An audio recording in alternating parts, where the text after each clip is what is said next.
attorney over there at the Texas Immigration Law Center. Karina Chapa is with us. She's the executive director of the Texas Association of Bilingual Educators.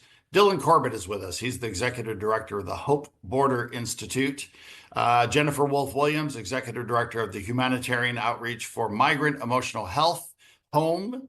Jennifer, thanks for being with us. Also joining us in a little bit will be Sister Norma Pimentel, who is with down in McAllen at Catholic Charities of the Rio Grande Valley. And then finally, Teresa Granillo, who is the CEO of Avance in San Antonio, will also join us. We have people, everyone here is from all over the state of Texas. And as I introduce them again, we'll be able to see exactly where they're from. But Texas is really impacted by this. And when we talk about children and immigration, we have to remember in Texas, 10%, in our country, 10% of all the children are in the state of Texas.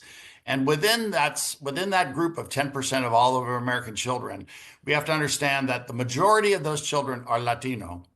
But moreover, 30% of all of the children in the state of Texas are immigrants or children of immigrants. So even greater impact on those kids.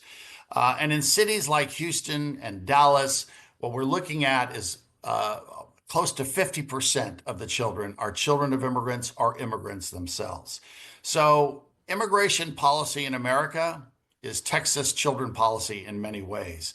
And it really has a lot of us concerned about what's going on with this immigration policy. I get, and I think we all get, that many Americans are worried about immigration. I think many Americans are worried and pretty supportive of the idea that we need to do something about immigration policy. I think many Americans are worried and supportive of the idea that maybe we should deport those immigrants that maybe have committed criminal activities.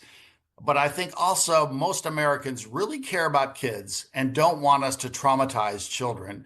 And they don't want us to be the villains in this. And this whole idea of family separation, this whole idea of children maybe being separated from their parents and being traumatized is not something that most Americans want.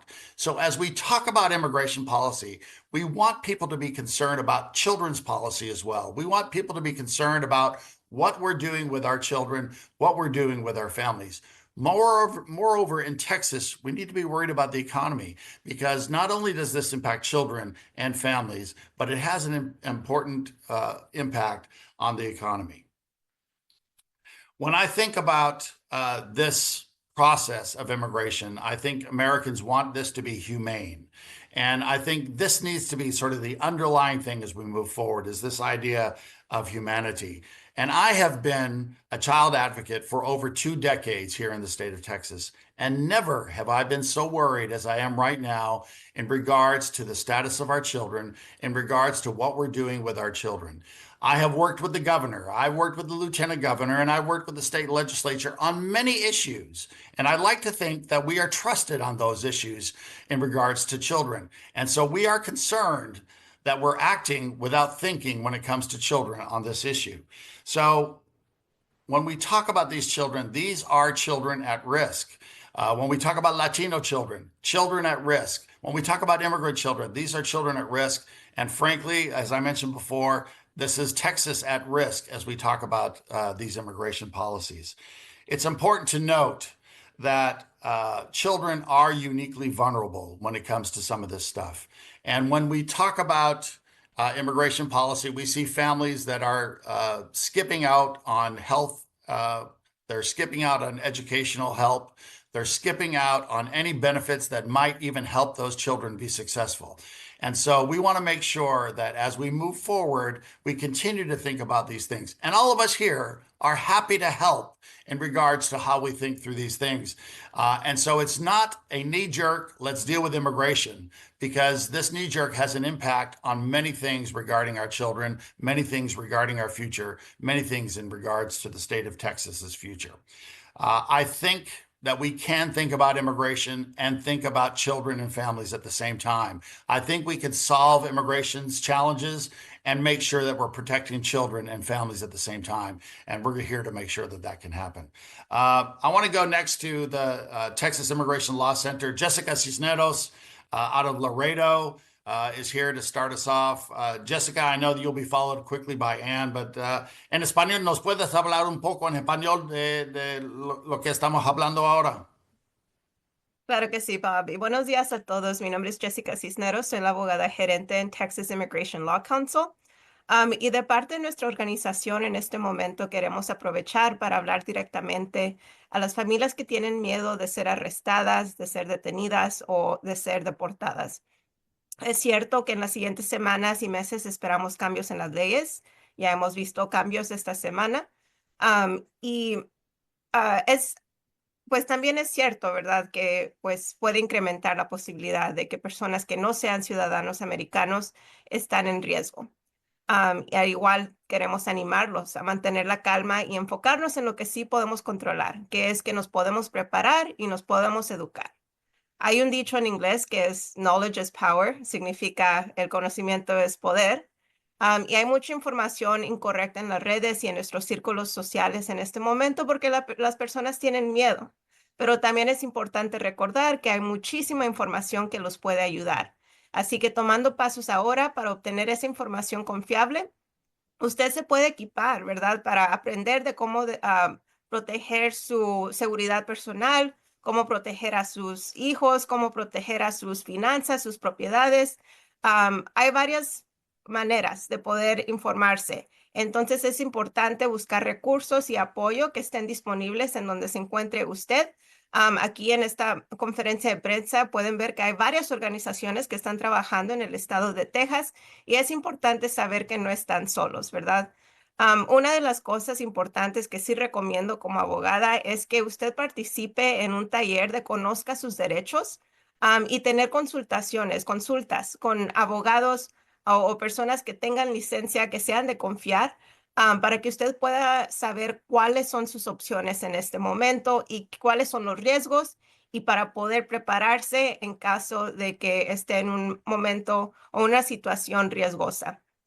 Hay presentaciones de estos talleres que son disponibles virtualmente. Hay muchas ubicaciones, como les digo, hay varias organizaciones aquí y muchísimas más que no están representadas aquí el día de hoy, que están teniendo estos talleres en persona también. Entonces, busque, asesórese. Esa información es para empoderarlos a ustedes a hacer decisiones informadas para usted y para su familia.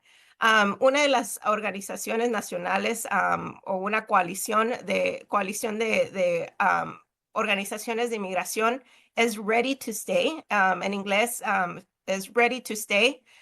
Si los busca en Google o pone readytostay.org, tienen información en español, también en inglés y en otros idiomas. Y allí pueden encontrar esta información que estoy hablando sobre cómo prepararse y hacer un plan para usted, su familia y sus finanzas. Así que recuerden, la preparación es clave en este momento y creo que juntos podemos mantenernos unidos, podemos mantenernos informados y prepararnos para lo que venga. Así que recuerden, no tiene que, pues, enfrentar esta situación solo, no está solo, la ayuda está aquí y estamos aquí para ustedes. Muchísimas gracias. Thank you, Jessica, for that information. So great for families. And from your perspective, give us an idea of your take on all of this in English. Um, pues, sorry, now I'm like switching between Oh. English and Spanish. um, well, right now, my organization and I know many other organizations are trying to parse through all the information that was given to us. And that's why it's so important for folks to make sure that the information that they're getting is from a trusted resource because there is so much misinformation out there. Unfortunately, there's folks out there that want to take advantage of immigrants, right? And use this as an opportunity to do that. But instead, we're trying to tell folks, don't be scared. Instead, be alert. Make sure that you're seeking out those trusted resources so that you can inform yourself and your family. We are trying to go through that information and, put out information about what this means for Texans, not just non-citizens, because this obviously affects all of us, right? And many folks have mixed status families. Many folks like myself, we live on the border. It has an impact. It's not just, undocumented immigrants that we're talking about here. It affects all of us as Texans. So we are hoping to put out that information very soon. But there are already so many explainers about what this could potentially mean. And I say potentially mean because I feel like These are directives, but we haven't received the instructions yet. We don't know what it means yet. I So know that's why we're telling people don't be scared, just be alert and figure out from where you can get that information once it's out. I think that's a good point, Jessica, and that it's all brand new and we don't know what it means. We don't know how far people are going to go on some of this, but it doesn't mean we're not worried. Jessica Cisneros down in Laredo, thank you very much. Let's go to Austin. Ann Chandler. Ann, from your perspective, what are you seeing? You're on mute, Ann. I'm sorry.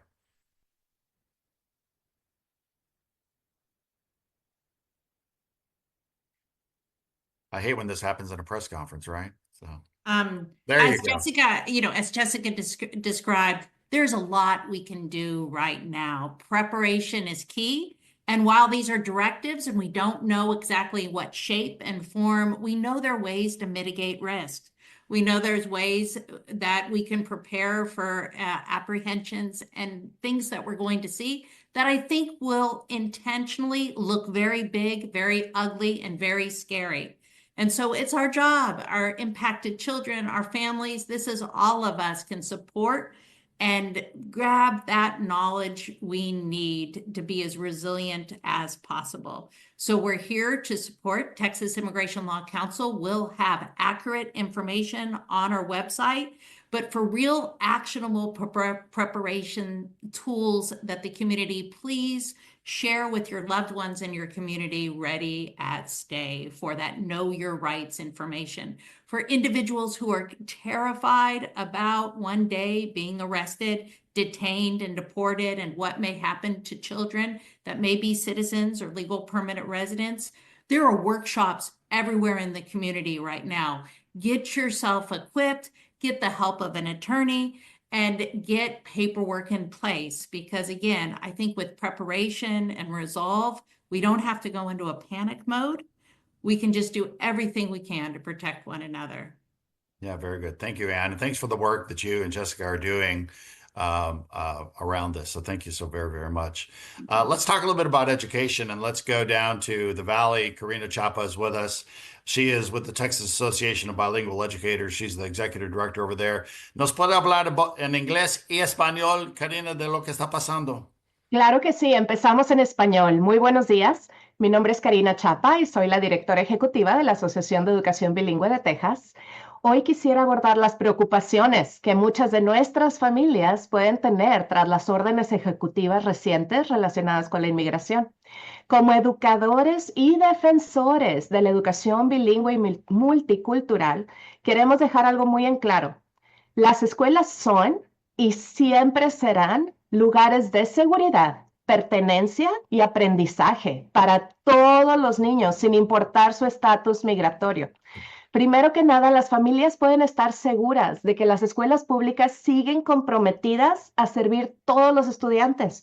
La ley es muy clara. Cada niño en este país, sin importar dónde haya nacido, tiene derecho a la educación. Por ley, las escuelas no pueden pedir información sobre el estatus migratorio de los estudiantes ni de sus familias. Las únicas pruebas que las escuelas pueden solicitar son pruebas de domicilio. En ese caso, una dirección local, pero no tienen el derecho de preguntar sobre el estatus legal de la familia.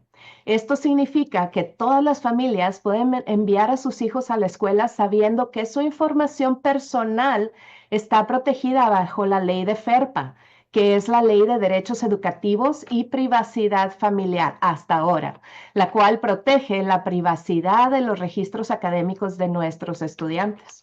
En Texas, como bien decían, más de 1.3 millones de estudiantes emergentes bilingües están inscritos en nuestros campuses y una gran parte de ellos provienen de familias inmigrantes como la mía.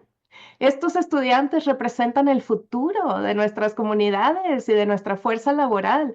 Los estudios demuestran constantemente que cuando educamos adecuadamente a los niños inmigrantes, cuando apoyamos su desarrollo del lenguaje y su crecimiento académico, ellos sobresalen y contribuyen de manera extraordinaria a nuestra sociedad.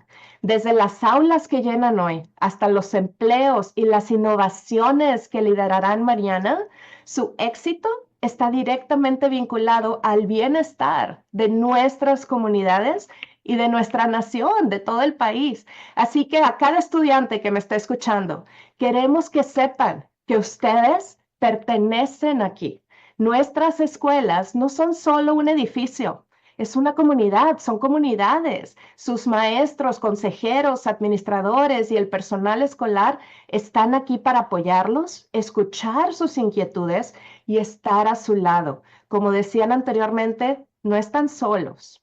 Para nuestras familias inmigrantes, quiero enfatizar esto. Ustedes tienen todo un equipo de apoyo en la escuela, profundamente comprometido con el éxito de sus hijos, desde sus maestros bilingües y de inglés como segundo idioma que entienden el camino que están siguiendo, hasta consejeros escolares capacitados para brindar apoyo socioemocional.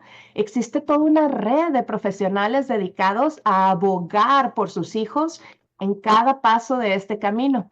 Así que nuestra asociación sigue firme en nuestra misión de garantizar una educación bilingüe, biletrada y muy multicultural efectiva para todos los estudiantes. Instamos a las familias a mantenerse informadas, como ya se mencionó anteriormente. Manténganse conectadas y busquen recursos y orientación en sus escuelas.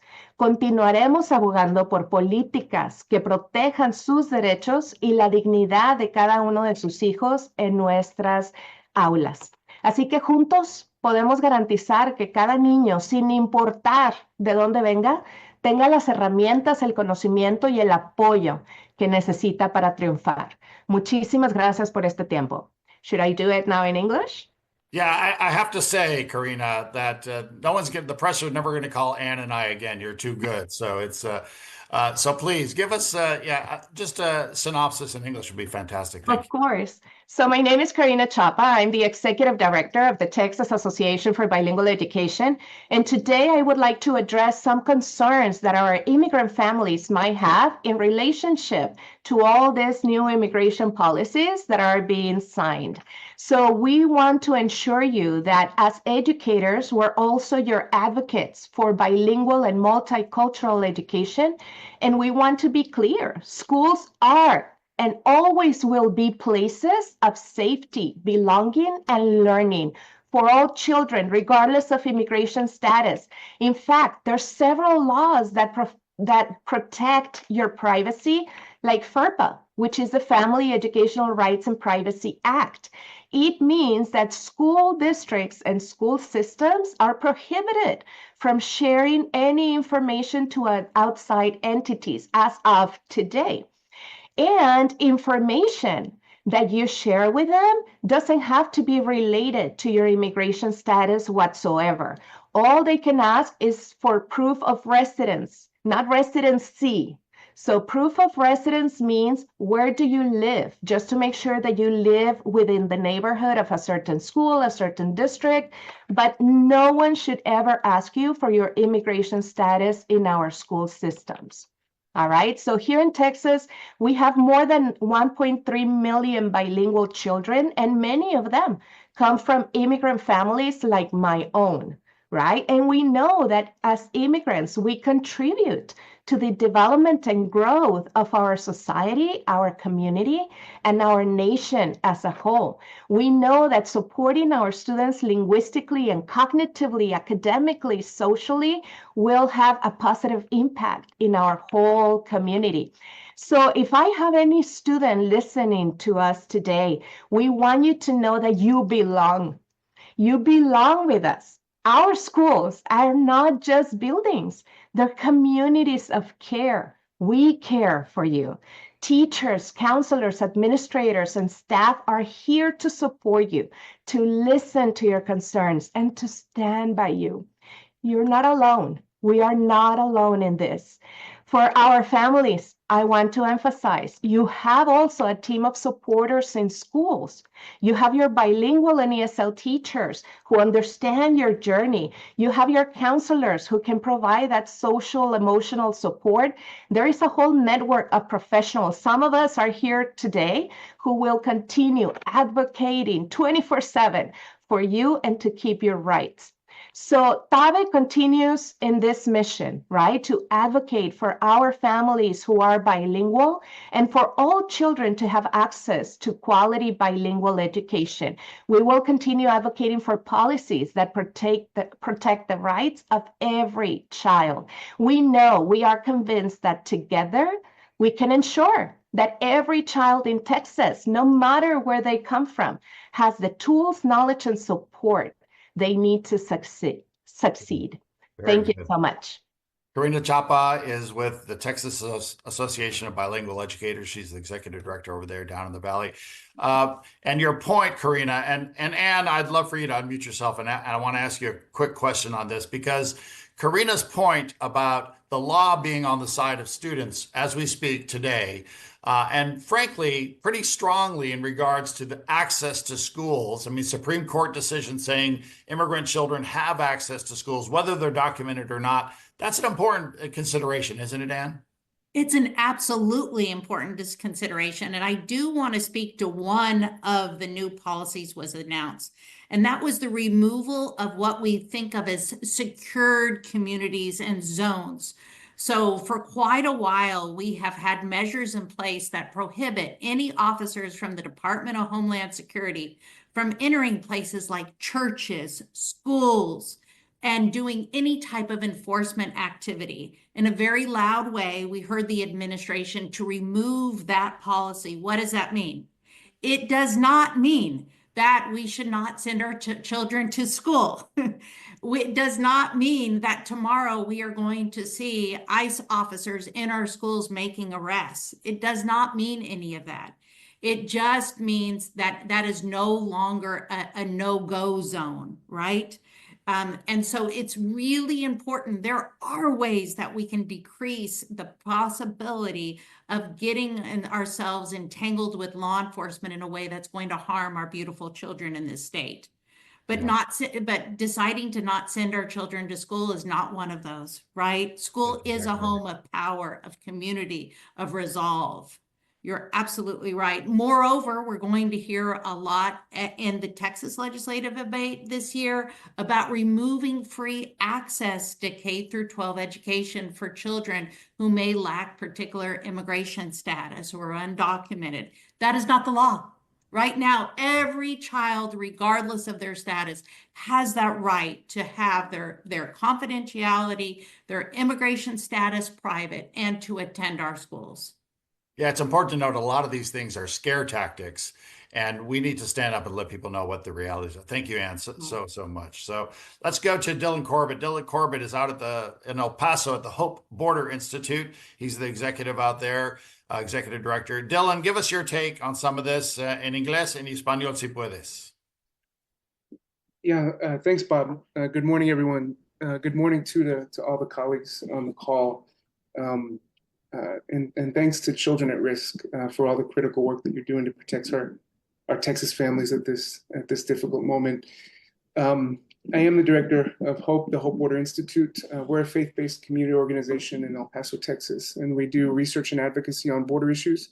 We also have a humanitarian program for migrants arriving to the U.S.-Mexico border.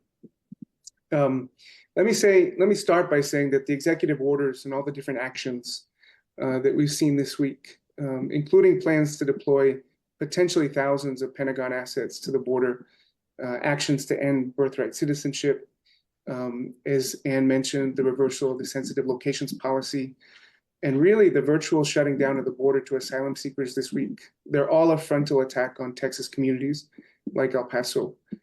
Our community here in El Paso, we are a quarter foreign born. We're over 80% Mexican American. Immigration is in our bones. It's what has made us beautiful, resilient, safe, a vibrant community. We've also seen the fallout of a broken immigration system, and we've seen the unprecedented arrivals of vulnerable migrants and asylum seekers to our border community over the recent years. But we've managed to pull together civil society, elected leaders, working with border enforcement, working with immigration enforcement and law enforcement, faith communities. We've worked together to pick up the broken pieces, and we've shown that we can manage migration with dignity and compassion. It is possible. But the administration's actions this week put all that at risk. They demolished the modicum of a system that was in place to manage the border smartly. And in a particular way here in Texas, we know that the deployment of the military, who have no training in asylum law or in community safety, that puts our local communities at risk too. Right now, only days into the new administration, the border is effectively sealed to the vulnerable. And this is really unprecedented. I don't remember seeing this level of a border completely closed to asylum seekers, even during the first Trump administration. We know it's illegal, but more importantly, it's immoral. It's unsustainable, and it threatens to throw our border communities into chaos and to undo all the work that we've done to manage migration at the border with dignity. I also want to speak to the sensitive locations policy. This is something that really strikes at the heart of our community and our El Paso families. So as you've heard this week, the administration reversed that sensitive locations policy. And that's a policy that we've had for years under both Republican and Democratic administrations. And it's restrained immigration enforcement actions when there's no immediate threat in places like schools, community service providers, hospitals, and churches. And this really is the first chess piece in a campaign of deportations, and it is frightening. It strikes at the trust that's essential to a safe and a functioning community. You can't have a community without trust. It's not an attack on schools. It's not an attack on hospitals. It's not an attack on churches. It's an attack on parents and children. It's an attack on families who are sick. It's an attack on people who go to church, temple, and mosque. And it introduces an unnecessary level of fear and anxiety and trauma for all our families. Many of our El Paso families are mixed families. That is, families where one or more of the members are undocumented. Here in El Paso, 1 out of 3 undocumented persons live with a U.S. citizen child. 70% of our undocumented community here in El Paso has been here for more than 10 years, and many of them more than 20 years. In 2019, we know they contributed more than $70 million in taxes, and they're contributing members of our economy. They're full-fledged members of our local community. All these actions that we've seen, the EOs and the policy changes, they strike at the core of our identity as a welcoming community in El Paso. They strike at the core of our identity as a community that values family. We need reform. We do, but none of these actions will fix our system. They won't maintain our commitment to refugees and asylum seekers. They won't protect our economy. They won't keep our local communities safe. They won't help our border communities. They won't help our state. They won't help our country. Here in Texas, as you know, many families already live in a precarious situation. Parents work tirelessly to provide for their children, and now they do it while carrying a heavy burden of uncertainty. It's not just an immigration issue. This is a human issue. It affects moms and dads and children and the elderly. It touches at the very heart of our community. It challenges us right now in this moment to live up to our border community's values of compassion and solidarity. And these are also the values of our state and country. Thanks again for the invitation to be with you all today. Happy to answer questions later. I can say some words in Spanish if you like as well. Algunas palabras solamente, not the whole thing. Yeah, buenos días. Estoy muy agradecido con la oportunidad de estar con ustedes todos hoy. Yo creo que es importante decir que El Paso es una comunidad de migrantes. Más de 25% de nuestra población es del extranjero. Somos más de 80% mexicano-americano. La inmigración es parte de nuestro ADN. Es lo que hace nuestra comunidad fuerte, resiliente, vibrante y bella. Nosotros sí sabemos muy bien que el sistema está roto, está quebrado, necesitamos reformas, pero lo que estamos viendo esta semana con las órdenes ejecutivas y las acciones del nuevo gobierno no van a funcionar nada. No son soluciones, más bien amenazan lo que está al centro de nuestra comunidad, el valor de la confianza, deteriora la confianza. Y la confianza es necesaria para que funcione una comunidad. Necesitamos reformas y necesitamos reformas ya, pero estas políticas de mandar soldados a la frontera para cerrar la frontera, de decir que los agentes que aplican las leyes migratorias ahora pueden entrar en las escuelas y los hospitales y las iglesias, eso simplemente introduce miedo y ansiedad en la comunidad. Y necesitamos políticas que reflejen los valores de nuestra comunidad, la hospitalidad, la solidaridad, la compasión, y que reflejan también las contribuciones que todas las familias migrantes en El Paso y en todo el estado hacen todos los días para que prospere nuestro estado. Pero sí, todo lo que hemos visto esta semana no sirve en nada a eso, simplemente introduce miedo, ansiedad y amenaza en la comunidad. Thank you, Dylan, very, very much. Thank you for all the work that you're doing out there in El Paso at the Hope Border Institute. Jennifer Wilf-Williams is with us. She's Executive Director of Humanitarian Outreach for Migrant Emotional Health Home. She's up in Dallas, but they are all over the state. Jennifer, give us your take. Oh, good morning, everyone. Buenos días. I'll say a bit in English and then switch to Spanish. Diré un poco en inglés y luego en español. First, I want to say to those of you who care for and protect children, thank you for being alert to the fears and sadness children are carrying right now. Thank you for being there for them. Tragically, children who are immigrants themselves, members of mixed status families, or members of immigrant communities all face severe distress. They are at risk of detention, removal, or loss of their families. They understand at some level that they could be harmed just for being who they are. The situation rises to the level of trauma. And research about childhood trauma is clear. It can cause long-term psychological harm, and it can leave children vulnerable to severe medical conditions. But research also shows that the presence of a trusted adult can reduce those harms and help children build resilience. So I'm grateful for you who are caretakers and would like to offer a few basic principles to help you support children in the current cruelties. To begin, reassure children truthfully. Let them know there are many people who care about them and will look out for their well-being. Listen when they want to talk. Take their concerns seriously and let them know you want to hear what they're thinking. Answer their questions at their level of understanding. Short answers are best, but invite them to ask more if they want to. Be supportive. Let them know their feelings are normal and other people feel the same way. Help them follow their normal routines as much as possible. In uncertain times, routines are reassuring and comforting. Create a plan. Discuss what you and your child will do in an emergency and how you will find the help you need. Finally, care for yourself as well. Adults need to practice good self-care for our own well-being and as a model to our children. Y ahora en español. Primero quiero decirles a ustedes que cuiden y protegen a los niños. Gracias por estar alerta a los temores y la tristeza que los niños están cargando en este momento. Gracias por estar presentes con ellos. Trágicamente, los niños que son inmigrantes o que son miembros de familias de estatus mixto o miembros de comunidades con inmigrantes enfrentan una grave angustia. Ellos corren el riesgo de ser detenidos, expulsados o perder a sus familias. Entienden en algún nivel que podrían ser perjudicados solo por ser quienes son. Esta situación ya llega al nivel de trauma. La ciencia es clara. El trauma de este tipo puede causar daño psicológico a largo plazo y también puede dejar a los niños vulnerables a problemas graves físicos.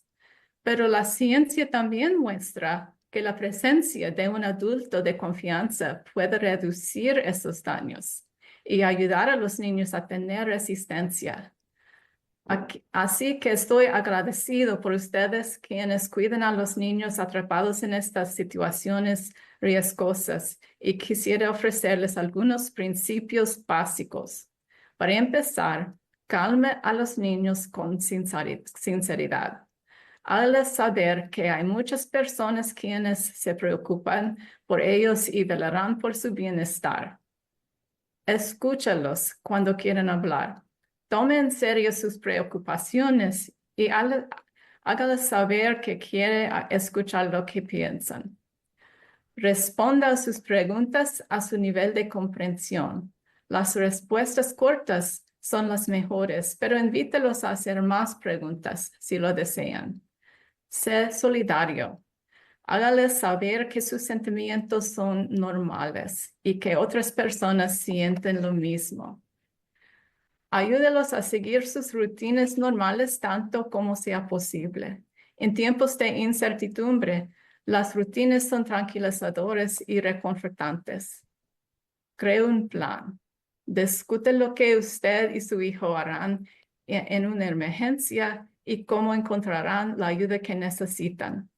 Por último, cuídese a sí mismo también. Los adultos debemos cuidar a nuestro propio bienestar y así ser modelos para nuestros hijos. Thank you very much, Jennifer. Muchísimas gracias por all the work that you guys are doing as well in this troubling time. Let's go to San Antonio. Teresa Garanillo is here. She's the CEO of Avance, a great organization. Nice to see you, Teresa.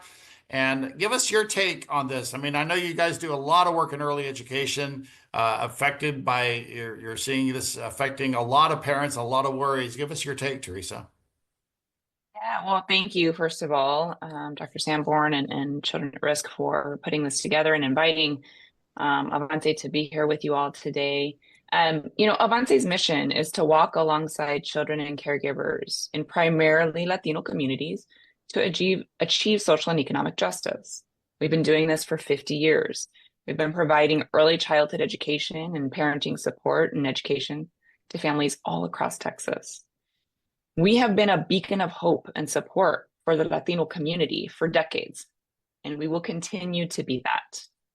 Today, our doors remain open. We will continue to serve children and caregivers in the community, regardless of their status in this country, because their status is not what's important to us. What's important to us is that we believe that all children deserve the right to high quality early education, and all parents deserve the right to be the best parents that they can be. We will continue to pursue our mission and provide services to our community today, tomorrow, and into the foreseeable future. La misión de Avance es caminar junto a niños y cuidadores en comunidades principalmente latinos para lograr justicia social y económica. Durante 50 años, hemos brindido educación de la primera infancia y apoyo para la educación a padres de familias en todo el estado de Texas. Hemos sido una fuente de esperanza y apoyo para la comunidad latina durante décadas y seguiremos siéndolo. Hoy nuestras puertas permanecen abiertas. Continuaremos sirviendo a los niños y cuidadores en la comunidad independiente de su estatus en este país. Creemos que todos los niños merecen el derecho a una educación temprana y de alta calidad. Y todos los padres merecen el derecho a ser los mejores padres posibles. Continuaremos cumpliendo con nuestra misión y brindando servicios a nuestra comunidad hoy, mañana, en el futuro previsible. Teresa, muchísimas gracias. I want to thank everyone here for the great work that they're doing. I want to encourage the media to also follow up with interviews with any of us and to get the reality of what's going on with our families and with our children.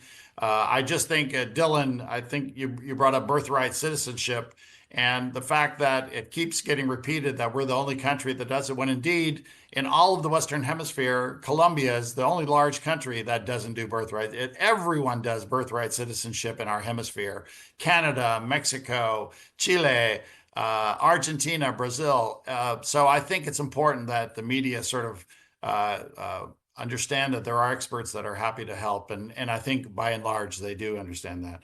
I think it's important that all of us are here to say, as we move forward with a lot of immigration reform, we want to make sure that children are prioritized. The well-being of children is prioritized. The well-being of families is prioritized. And that it is the humane thing to do. It's the Texas thing to do to make sure that we're doing right by our children and families. And so thank you all. Thank you, Anne and Jessica from Texas Immigration Law Council. Thank you, Karina, from the work that you're doing.